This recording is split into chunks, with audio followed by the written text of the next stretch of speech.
প্রস্তুত বিএনপির সমাবেশ মঞ্চ, দলে আসছেন নেতাকর্মীরা।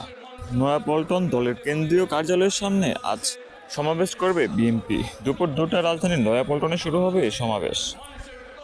এরই মধ্যে প্রস্তুত হচ্ছে মঞ্চ। আশেপাশের এলাকায় টানানো হয়েছে মাইকে ভেসে আসছে কুরআন তেলাওয়াত। খণ্ড খণ্ড মিছিল নিয়ে আসতে শুরু করেছেন নেতাকর্মীরা। আজকের সমাবেশের প্রধান অতিথি হিসেবে বক্তব্য রাখবেন বিএনপির ভারপ্রাপ্ত চেয়ারম্যান তারেক রহমান। যদিও তিনি লন্ডনে অবস্থান করছেন, তবে ভিডিও কনফারেন্সের মাধ্যমে বক্তব্য রাখবেন তিনি। এছাড়াও দলটির মহাসচিব মির্জা ফখরুল ইসলাম আলমগীর সহ কেন্দ্র নেতারা বক্তব্য রাখবেন সমাবেশে। মুক্তির পর খালেদা জিয়াকে শুভেচ্ছা মির্জা ফখরুলের।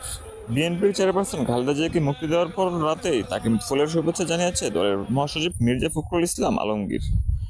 এ সময় খালেদা জিয়াকে হাস্যোজ্জ্বল দেখা যায়। বঙ্গভবনের উপপ্রেস সচিব শিবলি জামানের সই করা এক বিজ্ঞপ্তিতে মুক্তি তথ্য জানানো হয়।